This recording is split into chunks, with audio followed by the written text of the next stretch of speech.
Bismillahirrahmanirrahim. Assalamualaikum warahmatullahi wabarakatuh. Saya Saidiman, mahasiswa S3 Universitas Pendidikan Indonesia, program studi Pendidikan Bahasa Indonesia. Pada kesempatan ini, saya akan berbicara tentang kajian antropolinguistik dalam tradisi lisan ritual Saringga di masyarakat Muna, Kabupaten Muna Barat, Provinsi Sulawesi Tenggara. Antropolinguistik berasal dari kata antropologi dan linguistik. Banyak ahli yang berbicara tentang antropolinguistik, misalkan Verhard, Duranti, Lyons, Jaimes, dan Sibarani. Dari beberapa kajian yang mereka lakukan, dapat disimpulkan bahwa kajian antropolinguistik merupakan bidang ilmu interdisipliner yang mempelajari hubungan bahasa dengan seluk-beluk kehidupan manusia, termasuk kebudayaan sebagai seluk-beluk inti kehidupan manusia. Dalam tradisi lisan ritual Saringga, kajian antropolinguistik menyangkut beberapa hal. Yang pertama, akan dikaji tentang teks, kemudian konteks, fungsi, dan nilai. Teks dalam ritual Saringga ada beberapa pembahasan. Yang pertama, bentuk teks, formula sintaksis, formula bunyi, dan aspek semantik. Bentuk teks dalam sastra ada dua, yaitu teks naratif dan teks non-naratif. Bentuk naratif artinya bersifat narasi, menguraikan atau menjelaskan. Sedangkan bentuk non-naratif seperti puisi artinya bersifat puitik atau disusun dengan menggunakan sajak atau bait. Dalam ritual Saringga, bentuk teks merupakan teks non-naratif, artinya berbentuk puisi atau disusun dengan menggunakan sajak atau bait. Berikut teks yang terdapat dalam ritual Saringga. Ada 3 jenis teks. Ini adalah teks yang pertama,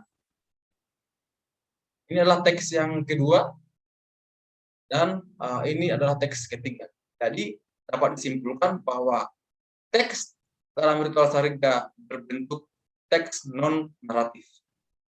Selanjutnya, formula sintaksis yang terdapat dalam ritual Saringga.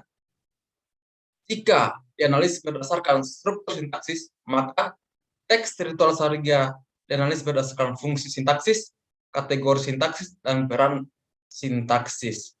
Berikut contoh analisis dari teks ritual Saringga. Pada teks pertama, misalkan Bismillahirrahmanirrahim. Fungsinya berfungsi sebagai keterangan, sedangkan kategori berfungsi sebagai frasafatis dan berperan sebagai penjelas. Dan kemudian kalimat kedua, mutehi amamu atau takuti ayamu, berfungsi sebagai subjek, kategori sebagai frasa verbal, dan berperan sebagai tindakan. Sedangkan kalimat yang ketiga, apai amamu, berfungsi sebagai konjungsi dan subjek, berkategori frasa adverbial, dan berperan untuk menerangkan. Selanjutnya, formula bunyi. Formula bunyi dalam teks ritual Saringga berkaitan dengan unsur-unsur pembentuk bunyi pada teks ritual, yaitu bunyi vokal dan bunyi konsonan yang meliputi asonansi dan aliterasi. Contoh analisis pada kalimat pertama, misalkan mutehi amamu. Pada baris pertama, bunyi vokal yang muncul yaitu A, O, E, I, dan E. Dengan intensitas perulangan vokal, A sebanyak 2 kali, O sebanyak 1 kali, E sebanyak 2 kali, I sebanyak 1 kali. Berdasarkan jumlah repetisi bunyi vokal tersebut, maka vokal A dan vokal E merupakan asonansi yang dominan pada baris pertama. Bunyi konsonan yang muncul pada baris pertama yaitu H dengan intensitas repetisi vokal 1 kali, bunyi sengau M sebanyak 3 kali, T sebanyak 1 kali, dan berdasarkan intensitas kemunculan bunyi konsonan tersebut, maka bunyi sengau M merupakan aliterasi yang paling dominan dari baris pertama. Selanjutnya, aspek semantik. Aspek semantik berkaitan dengan diksi dan gaya bahasa atau majas. Diksi berkaitan dengan pilihan kata dalam teks ritual Sariga, sedangkan gaya bahasa atau majas berkaitan dengan pemilihan kata, bunyi-bunyi bahasa yang digunakan dalam teks ritual Sariga tersebut. Contoh kata motehi amamu, motehi inamu, motehi isamu, muasiani aimu.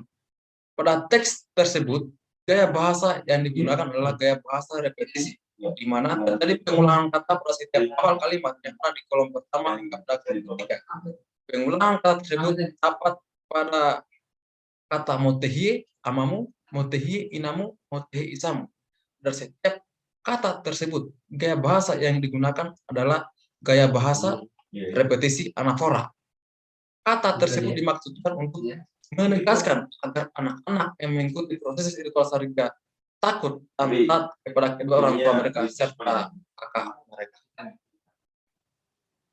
Selanjutnya, konteks dalam ritual Sariga. Yang pertama, ada konteks situasi. Yang kedua, ada konteks budaya. Yang ketiga, ada konteks sosial. Dan yang keempat, ada konteks ideologi. Konteks situasi merupakan konteks yang berhubungan dengan waktu, tempat, suasana, dan cara menampilkan pertunjukan suatu tradisi atau teks tradisi lisan Sariga. Yang kedua, konteks budaya. Dalam tradisi lisan tergolong dalam 2 hal, yakni peristiwa tradisi lisan meliputi upacara siklus kehidupan dan upacara siklus mata pencaharian.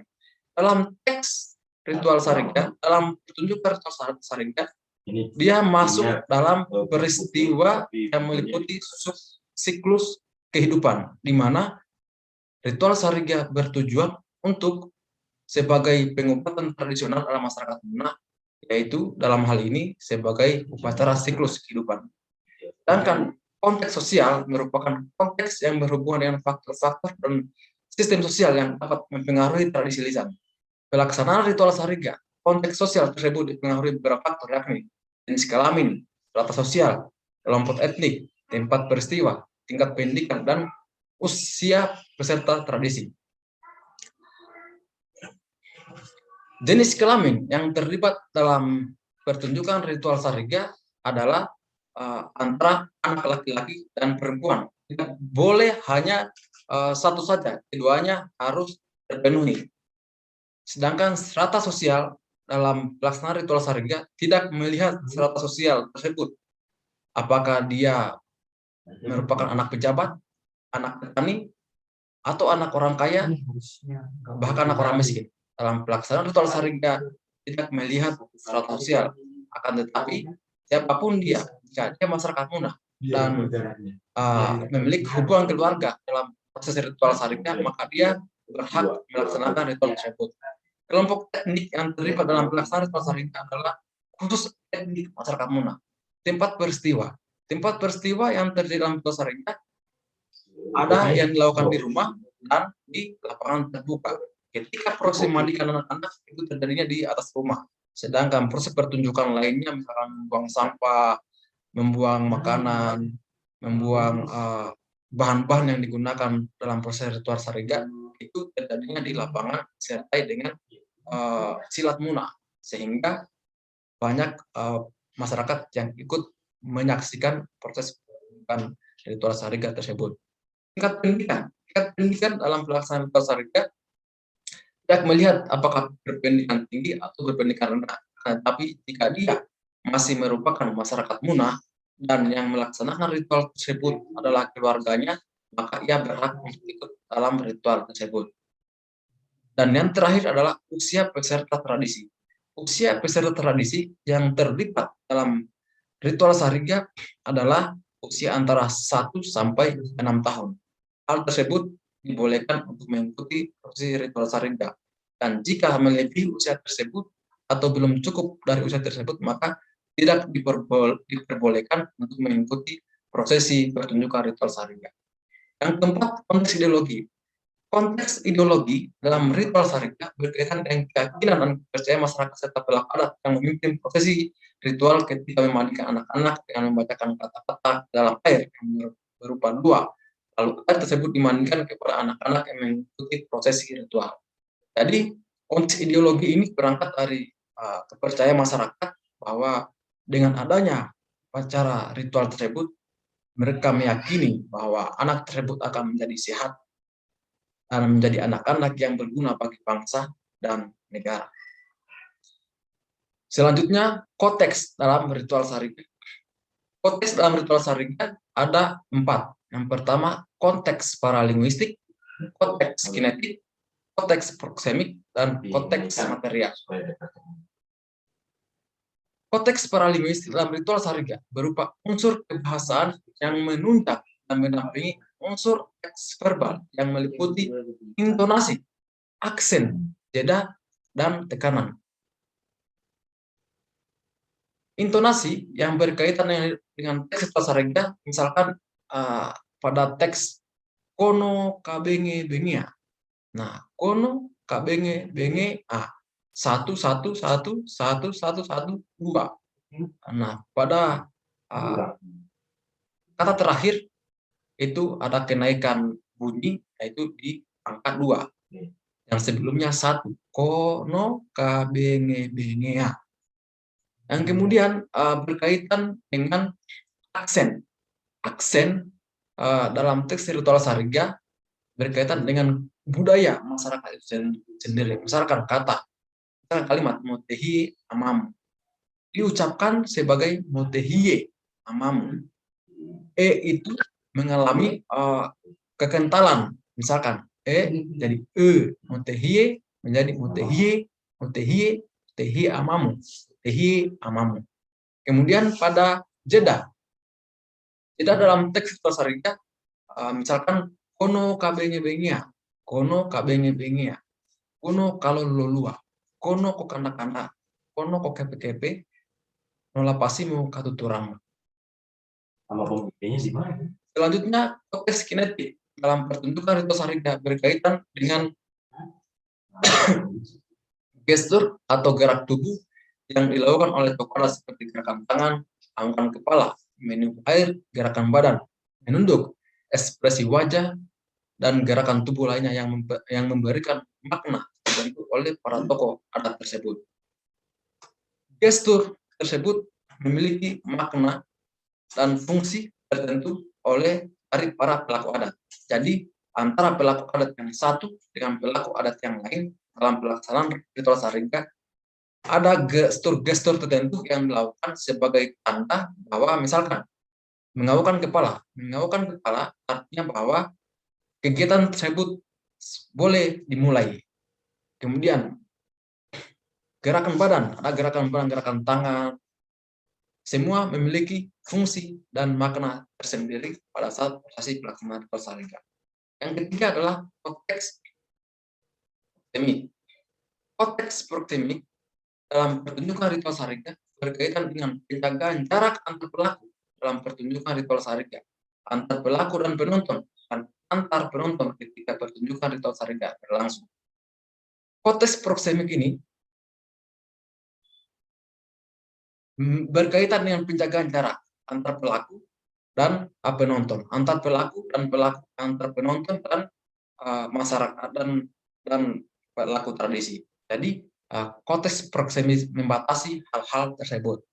Dan yang keempat adalah konteks material. Konteks material berhubungan dengan benda-benda atau alat dalam ritual Sariga. Ada bahan-bahan yang menunjang dalam prosesi pelaksanaan ritual Sariga. Misalkan air, timba, papan, gong dan gendang. Semua peralatan tersebut menunjang berlangsungnya prosesi pelaksanaan ritual Sariga. Selanjutnya, fungsi ritual Sariga. Ritual Sariga berfungsi sebagai estetis.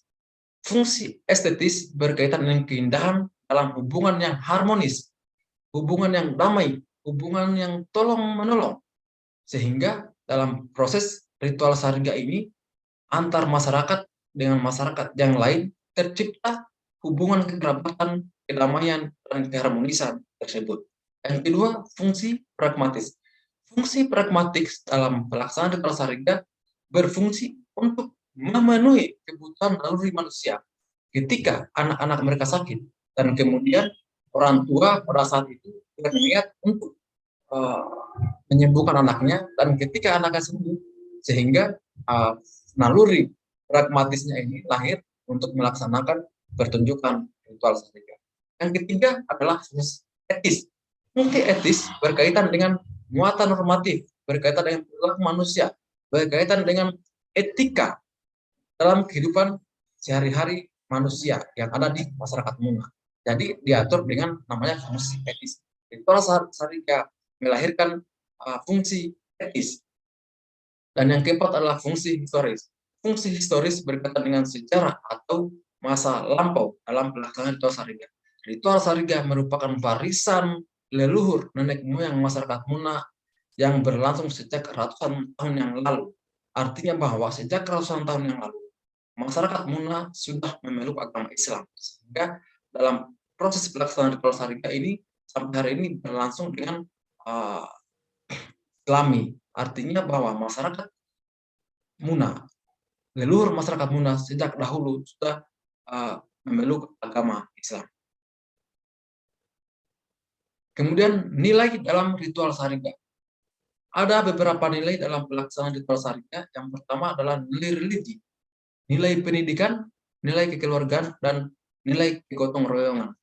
Nilai religi dalam ritual Sariga terlihat pada teks pertama ritual Sariga. Misalkan, Motehi amamu, kapai amamu, lansaringino, kabulosino, omfu Allah Ta'ala. Artinya, takuti ayamu, karena ayamu sebagai pengganti Allah Subhanahu wa Ta'ala.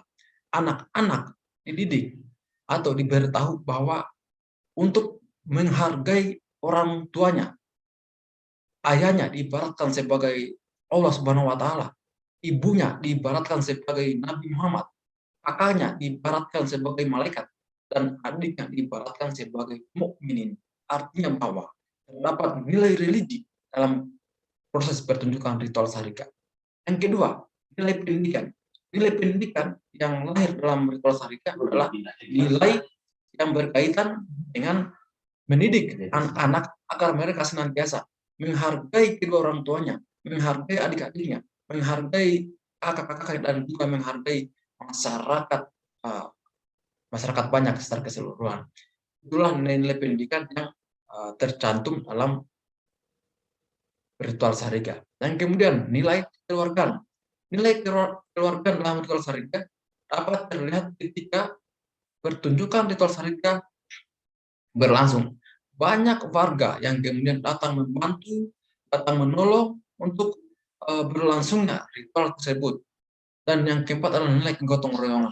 Nilai kegotong royongan dapat terlihat dalam hubungan yang harmonis, saling membantu, saling menolong, sehingga tercapai terlaksananya proses pertunjukan ritual Sariga dengan damai dan dapat dilaksanakan dengan sebaik-baik. Itulah pertunjukan ritual Sariga yang dapat dianalisis dengan menggunakan kajian antropolinguistik. Kajian antropolinguistik dalam ritual Sariga terdapat teks, konteks, fungsi, dan nilai.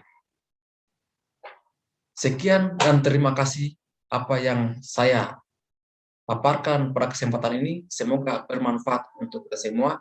Sekian dan terima kasih. Assalamualaikum warahmatullahi wabarakatuh.